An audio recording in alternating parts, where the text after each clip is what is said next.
Hi, everyone. Welcome to, it's actually our third webinar in this series. I don't know how many of you were able to attend the previous two. They were in November and December of last year.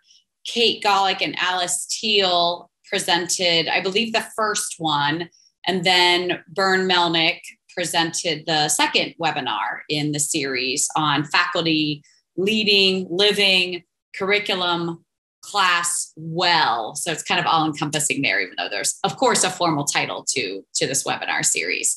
So we want to welcome you on behalf of the Chief Wellness Officer, Buckeye Wellness, College of Nursing, and our wonderful guest presenters today who represent the College of Pharmacy and the College of Vet Med. And as folks are joining in, you can see that we're recording this. So we'll post this to our landing page, our web page after the program is done. And then there is still one more webinar to come. I believe it's on February 9th. This is all housed on our program. And we will also put out information to On Campus and HealthBeat in hopes that you can be a part of that that webinar as well. Before I introduce our presenters for today, and I'm going to introduce the first two, and then I'll introduce the third webinar presenter after the first two go. So I'll just present Kristine and Marje today. Two quick notes. As you can see, we have offering the closed captioning. So hopefully that helps some of you in terms of the transcript, and we can always make that available after the webinar. And then, as you all know, with webinars, especially ones that are done in that webinar setting, we prefer the Q&A. As you have been a part of many Zoom meetings, the chat box always pops up when people post a bunch of stuff in the chat box. If you post any questions or comments in the chat box, that's absolutely fine. If you can try to use the Q&A, then we can get to some of those towards the end of today's session. So with that, I am going to introduce our two speakers from the College of Pharmacy. We have Kristine Cline, who just popped on screen, and I'm going to put my camera off, and also Marje Winhoven.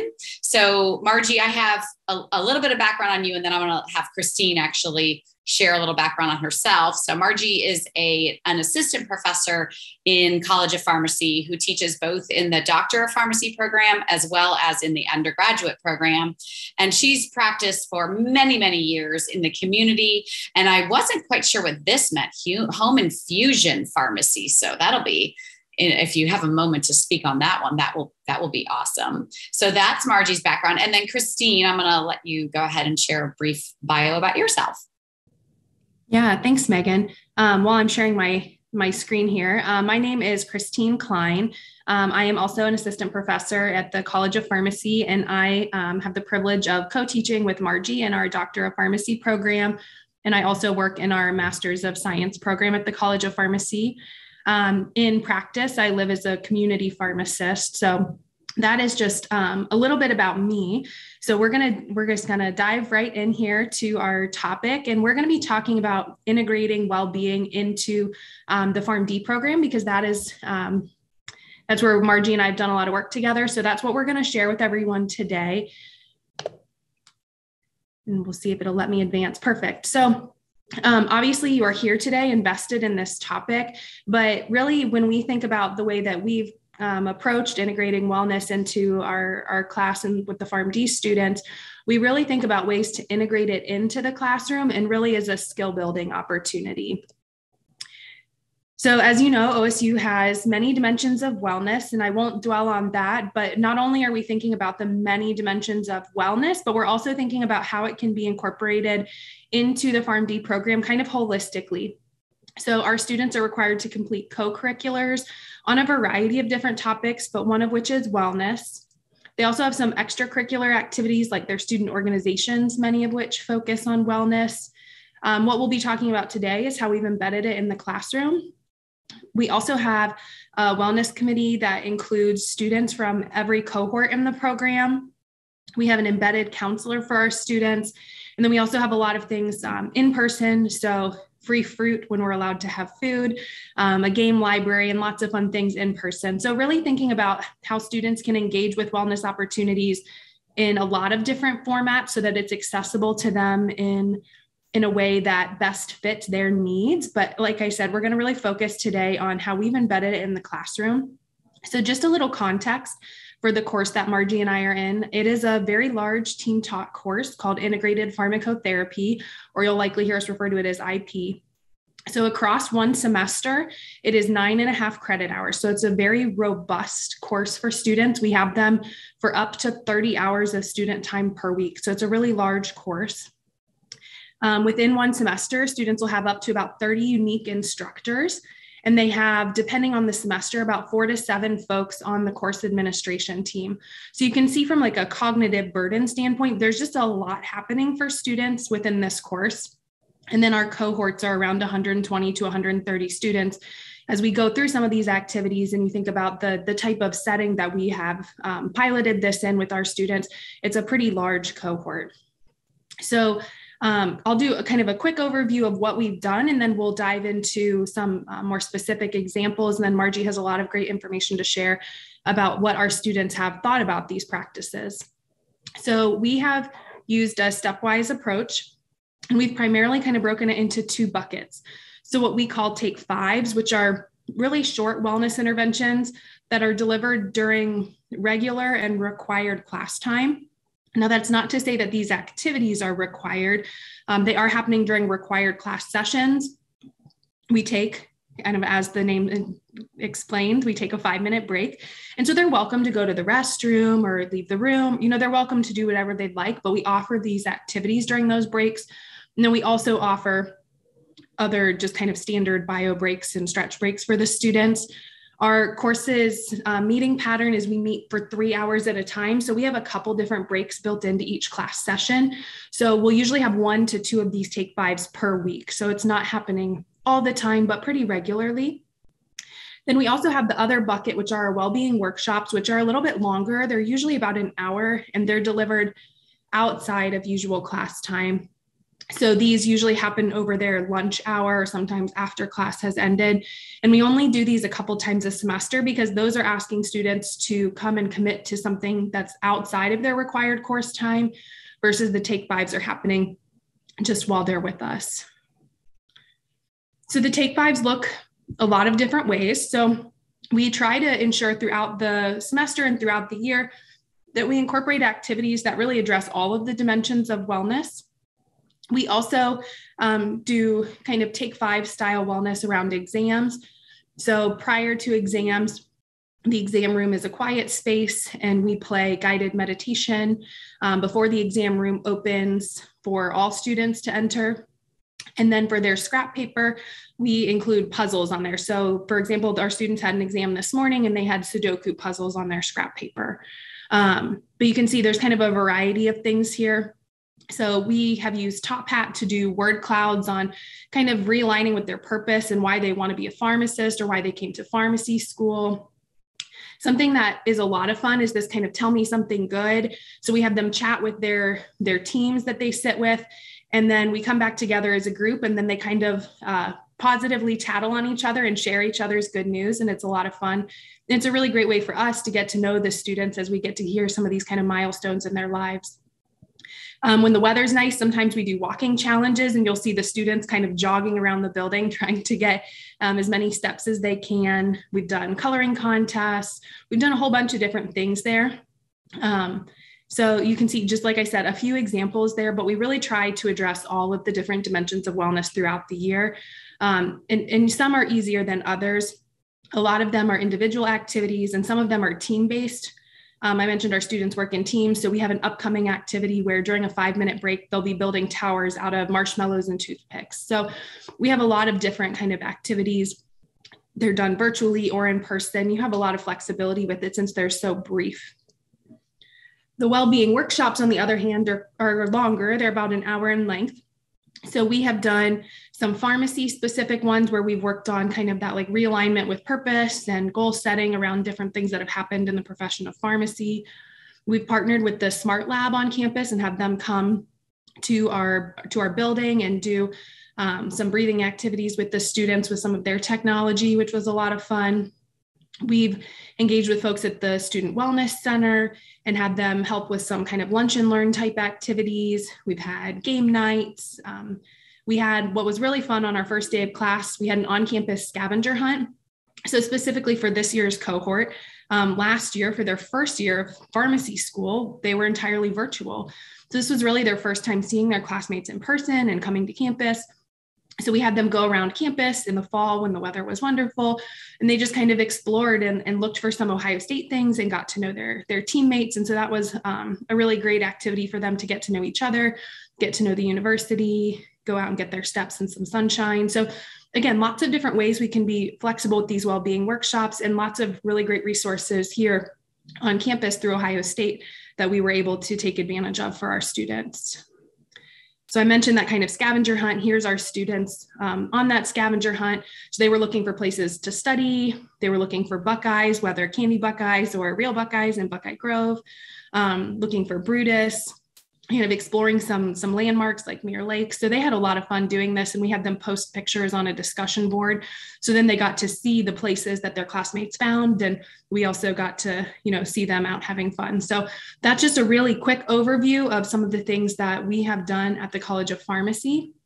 And now I'm going to turn it over to my colleague Marje to really talk about what our students thought about this. Thanks, Kristine. Okay, so we feel really good about providing these well-being activities, and we have a lot of fun doing them ourselves and creating them, but what's most important is what the students think about them. So that's what I'm going to talk about here a little bit. So this information on this slide is student feedback. So this is direct feedback from a survey where we asked them their thoughts on wellness in the classroom. So we have exams about every 2 weeks in our course, and we often have surveys after them to ask about content or guest lectures, and we fill space on there to asking about well-being or other activities that we do. So as you can see here, by and large, the response has been really positive to our well-being activities. I think it helps the students to feel cared for, as a person. It creates awareness around some resources that they may not know exist, or even just a refresher of where those are located and how to use them. And I know they like the Take Fives is just an opportunity to just take a quick break, like we said, in that long class, or even I do it in my undergrad class too, which is only about 80 minutes, but just having that brief break to connect with either your professor or the students around you. As far as preferences for activities, this is another area where we surveyed them. We do try, like Kristine said, to hit all of the 9 dimensions of wellness, but we find time and time again that when we have asked them on numerous or over numerous surveys or class cohorts, these are the 4 activities or 4 dimensions, that they come back to most often. So we definitely try to concentrate our activities there. Things that they appreciate. So I think some of these things were on the previous slides, but like Kristine mentioned, the one around exams for exam anxiety has been really well received. They love having that classroom as like 15 minutes of quiet right before the exam. As we know, having been students ourselves, it can be really stressful when the exam's about to start and you overhear all of that chaos in the classroom, people asking questions about what's going to be on there or what they don't know. So that is one that's been really good. Also the step challenge. I think we have a picture maybe later in our presentation where we had them do, it was the first day of class and we had them do this dancing in their chairs, which we didn't actually think they would do, but they did it and they still talk about it. We have students on rotation with us this year that were in that cohort and just talk about how funny and ridiculous it was. So we've done also like chair yoga, chair stretching. For the intellectual, like Kristine mentioned, we sometimes have pauses in between. We do team-based learning in between these quizzes where they're not allowed to access any materials. And they basically, if they get done, just have to sit there quietly. And so we have always have a quiet activity like Sudoku or trivia or a puzzle, a word search, or sometimes even a relevant article in pharmacy, just something for them to do since they can't be on devices and aren't really allowed to freely move about their room until everyone has finished their quizzes. They really like those. As with those and the Take Fives, if we've forgotten at one time to put them on, have that available, or if we've glossed over or hurried through a Take Five or even not had a Take Five, students bring it to our attention. So once they have these embedded, they really want them there and appreciate them, and they notice them when they're gone, and they let you know about it. So, and then for social, like Kristine said, just a few more. We did a gratitude Jamboard on Google, Tell Me Something Good. We were really intentional this past fall about making sure to schedule in or try to get them to observe the fall break in the university, because a lot of times they don't get to. We're sort of on a different schedule. And so we asked them, what are you excited about? You have a whole week off. What are you excited about? So those are some of the social things that we've been able to do, as well as learn shows they're watching on Netflix or maybe books that they're reading. And then we add them to our own, selfishly add them to our own reading list. Okay, next slide, please.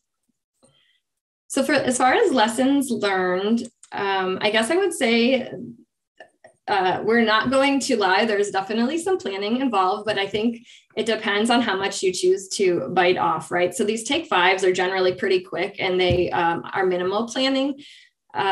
Those longer workshops that Kristine mentioned can take some planning, just working them into your course schedule, reserving rooms and getting the materials ready. So Take Fives are a really good place to start if you're just sort of dipping your toe into trying to incorporate some wellness in your classroom. And, these can be things that you find on Google that morning. They can be things that you use other learners. So we often have students on rotation with us, or even sometimes residents from the medical center on a teaching rotation. So we definitely involve them in helping us to research these activities, to plan them, to implement them even. I have a student on rotation who basically has planned all of our wellness activities for this whole semester, and she's implementing the ones while she's here for this month. And that's actually really fun because they are so much closer to being students themselves. I feel like are a lot more in touch with what the students might like. And so this last week, we just did sort of like a Netflix trivia. So my student put just pictures from different Netflix shows without the titles. And we were on a Zoom class, so we had them guess which Netflix shows they were. And it just gets the students talking, and it's a nice little break. And then if we haven't sold it we have SEI impacts, at least anecdotally. So on the next slide, please. Yeah. So here's some positive feedback. So that previous slide, we had directly asked for feedback on the well-being activities. And this is sort of the opposite. This is unsolicited feedback. So if you don't want to incorporate wellness for altruistic reasons, I remember I learned in undergrad here that no one is truly altruistic, or no act is truly altruistic. So you can do it for your SEIs potentially. So just really, really positive SEIs about us as instructors, just about us, thinking of the students as people, thinking about their whole selves, and especially at Ohio State, given the opportunity to interact with other students in their course. That was one I got from my undergrads even. It said that this is the only class I've been to at Ohio State where I actually got to know some of the students in my classroom and the professor. And then also this last one here, thanks for not letting us plummet into a dark hole by giving us a break to go to the bathroom or get a drink of water. It seems so silly, but that is actually from my undergrad class too. And I just would play a song. A song is usually 2 or 3 minutes. So in the middle of that 80-minute class, it was actually a student suggestion. I play a song, and that's their break time. So they can go get a drink, go to the bathroom, talk to some of these friends that they're making. And then when the song ends, it's a really nice way to just transition. They come right back because the music ending is a good way to transition. All right, next slide, please. Okay, so we just wanted to share some quick wins if you're thinking about doing this. So if you're on Zoom, we found just playing music, sharing your sound from your computer and playing music is a good way to kick off the morning. The university says you should be in your class 15 minutes before your students. So we would always join 15 minutes early and play some fun music. I like to mix it up every week. And then I would often get chats like, Dr. Winhoven, what music, what is this you're listening to? And so we could share music choices, or we would take suggestions from them.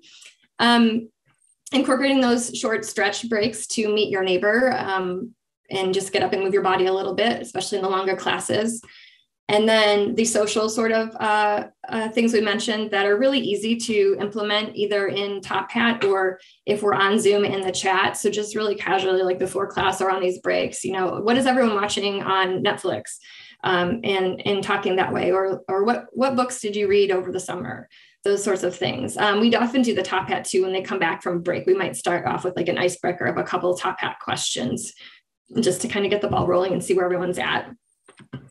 I know in my undergrad class, I did this in a discussion just for opening, what's filling your bucket and what is draining your bucket. And I really enjoy listening or reading those responses from the students. A couple other quick wins, and I might let Kristine jump on this one, but intentional scheduling of online materials. I think this bullet is about, we have a lot of material in that 9.5 credit hour class. And so we've tried to be really intentional about how we provide that material so that it is best utilized and accessed by our students. I don't know if you have anything to add there, Kristine, feel free to jump in. Well, and like Margie mentioned earlier, kind of one of the things we got really great feedback from the students was around the fall break. So just by kind of intentionally scheduling some asynchronous materials around the fall break to give them a little more flexibility to maybe, isolate before they went to see their family or, whatever safety precautions they needed to be able to get some social wellness in over that break. The students were really appreciative of that. If some content is really, really challenging and they may need a little reprieve, maybe that flexibility would be helpful. So just kind of looking for opportunities to give them some flexibility in their lives when we can, because it's not always something we can do. So just trying to be intentional about providing that to students. Yes. And then the big thing, and we have it in bold here, I would say using existing OSU resources. There are so many. So just being a BWI or just in the regular emails I get, every time I get something well-being related, I squirrel it away. And I've started to create sort of like a data bank of things that I can go to incorporate either in my weekly announcements in my undergrad class, or if we're looking for something for a Take 5, there may be something relevant there. So there's so many good resources. So we're really just repurposing them a lot of the time. And then the last thing is thinking of COVID. I don't know if this is a quick win, but thinking of COVID friendly activities. So we've had to pivot a lot. Like this last week, we had an in-person activity and then our session went virtual. So just thinking about that or thinking about what you're comfortable having them do with COVID. I know our students had suggested a minute to win it challenge where everyone has to have an Oreo on their forehead and they have to try to flip it into their mouth without using their hands. And then obviously we can't be eating in the classroom. So I had to steer away from some of those activities and just think a little bit more creatively about what we're doing. All right, next slide, please. All right, so I think that's basically it. These are just our acknowledgements. We feel really fortunate to work in a college where well-being is definitely embraced by our leadership. We have an embedded counselor as of a couple of years ago, he has been exceptionally helpful, especially in COVID. We have an amazing IP team that we've worked with that has, everyone is engaged and ready and willing to participate and to provide these activities. And then once again, the many on campus resources that are available to us that we can use for these activities. So with that, I think we just have references and we'll take any questions or back to the moderators. Well, yeah, so we're going to pause on this and I'm going to introduce our next speaker.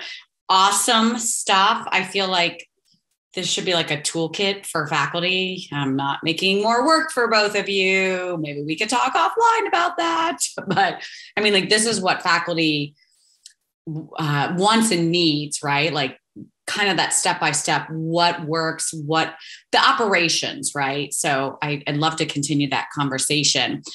Because I want to get Jonathan in, we're going to switch gears a little bit. I kind of wanted to cover the spectrum here of more the classroom setting. And obviously Jonathan teaches, and I'll introduce him just in a moment in the classroom, but he also has a lot of outside experience out of the classroom experience. So I wanted to cover both buckets, if you will, in this talk, since we have a variety of folks attending. So Jonathan Yardley is an associate professor, clinical track, equine veterinarian within the College of Vet Med. And Jonathan teaches within the 4th year curriculum. So he takes the final year students off campus and they visit horses on the farms. And there's a radius that he can mention a little bit later. And it's preventative care, it's sports medicine, those services to the horses. And Jonathan also has been very active in promoting health and wellness within the college, like our previous two presenters, and co-chairs the College Wellbeing Committee, which is actually an official committee within the College of Vet Med. So Jonathan, I'm going to turn it over to you.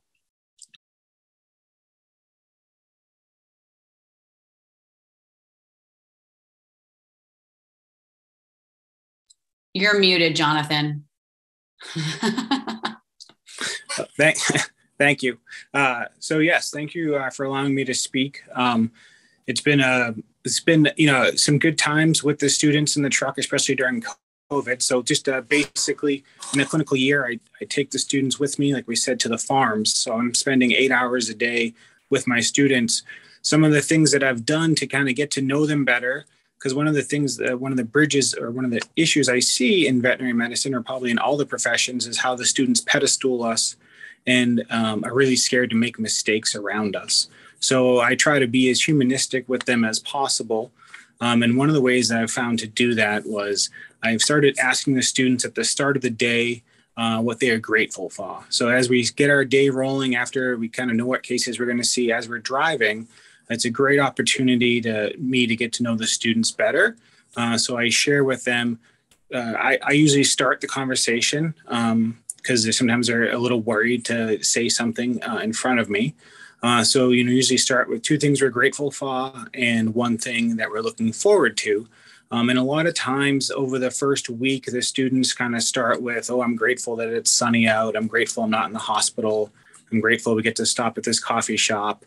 Those types of kind of basic, simple things. And then the next week they're on with us. They start, to kind of get into more things that they're grateful for, to try to, it's been a great kind of opportunity to learn who the students are and for them to be able to share things that they feel comfortable sharing, and trying to be more, to take myself off the pedestal, trying to down to earth approach. I think the gratitude helps them feel better about their day, and then looking forward to something has some really positive effects for them to kind of talk about things they're looking forward to. Just anecdotally, we had a student who was very quiet on the rotation. And then it wasn't until the last week he mentioned how he was grateful for his friend group. And then he went on to share with us that he had a recent death in the family and how his friend group was supportive of him. And that was for him to say that was really brave of him to say that to us. But it also helped me as a faculty member kind of understand where the student was coming from. He'd been quiet all week. Sometimes it's hard to know if they're quiet because they don't want to participate, or if they're quiet because they don't want to know, or in his case, quiet because other things are going on in his life. So I believe by having the students engage with their gratitudes, they can really sometimes share some more things and try to give us a good sense of what's going on in their life. Some of the other things we do on the clinical rotation is I do make sure that we get lunch. We have control of our schedule. So I make sure we schedule at least a 10-minute lunch, 15-minute lunch break. Usually that involves, I have the luxury of going to different coffee shops around to get an afternoon coffee. But, I think it's important a lot of times, at least here in our hospital, no one has scheduled time for them to take lunch, and the students and the faculty feel like they have to keep working through lunch and never get to take a break. So we do see a lot of students kind of suffering from that, not eating and not taking time for themselves. So we do try to do that as much as possible in the truck and on farm calls. So that's kind of some of the basic things that I have done just with my own rotation. And then within our college, there is multiple wellness programming that has been instituted. For the first year veterinary students, they start the Mind Strong program as a start for the year, and that give them some resilient skills throughout. And recently, our interns and residents within the hospital, they also have gone through the Mind Strong program. So that is very helpful for them to try to teach them some resilient skills that are necessary in this profession. And we also have brought in for our interns and residents. We've also brought in an unburdening workshop, so third victim training, or bystander training, victim training. So that has also been very helpful for our interns and residents. So try to be multifaceted here in the college to really help all staff, students, faculty, interns, and residents. So it's just some of the things that we have done recently. Thank you, Jonathan. And I appreciate that you said basic, because sometimes basic is necessary for folks, and allowing them to take those nudges and small steps towards whatever it is they're working on. So that's a nice word to use for some of the programming that needs to be done within courses, curriculum, and really health and wellness, sometimes on a broad scale. And then the gratitude, and I'm guessing most people on this call are familiar with the concept. It's been very popular, especially over the last couple of years. So really great aspect to what you're doing with your students and helping them to appreciate sometimes the small things and sometimes the bigger things. So, and of course, go ahead. I was going to say it is interesting. Sometimes I'll tell other faculty about it, and it's not for everyone till they open themselves, to share. Yeah. And I understand that. And sometimes my fellow faculty give me kind of a weird look as to what we're doing. But, I think the more vulnerable we are to our students, the better off that we'll be to be more humanistic towards them. What does Byrne, I forget how she frames it. It's like, if they look at me like I have 3 heads, I know I'm doing the right thing. Yeah. It's okay. You're a trendsetter, not in a positive way, in the sense that you all, the 3 of you, are trying to help your students be better versions of themselves and to thrive, whatever that means for them. And so much appreciated. Well, I'm going to pause here and let's see if we have any cues. It was fairly straightforward. I'm going to say also, if you need to be connected with any of them, feel free to reach out to me. Kristine and Marje had put their information in the slide deck, which will be in the recording. And then if you ever want to reach out to Jonathan, please feel free to email me and then I can connect you with him. So we'll see if anybody has any questions. And mine were more just comments, and actually you all answered some of the questions I had because I was curious about evaluation, which you all have talked about anecdotally, and data and perceptions from the students. One other comment I want to make is in Vet Med, they made the MindStrong program required for first-year students.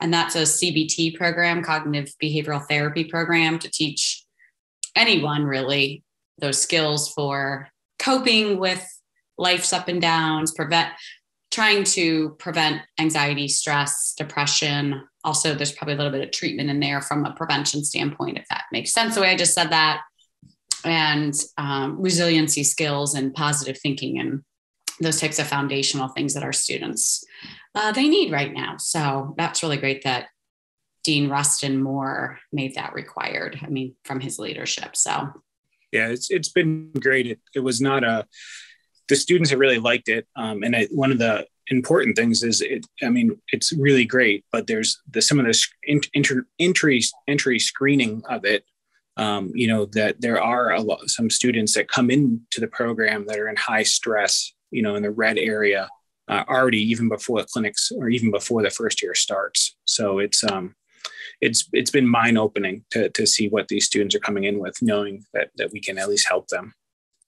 Our health sciences students tend to be very type A personalities a lot of times.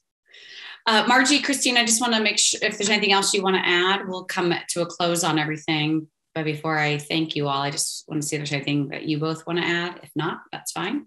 I was just going to comment on something Jonathan said, which I found in my undergrad class too. I had read an article in the Chronicle, and I decided to be a lot more flexible and change up a lot of things in my syllabus for COVID, which I think falls into this category of wellness too, but just about not having participation and having a little more flexibility in deadlines, like just wanting students to learn versus is it important that they learn it by this specific deadline that I set.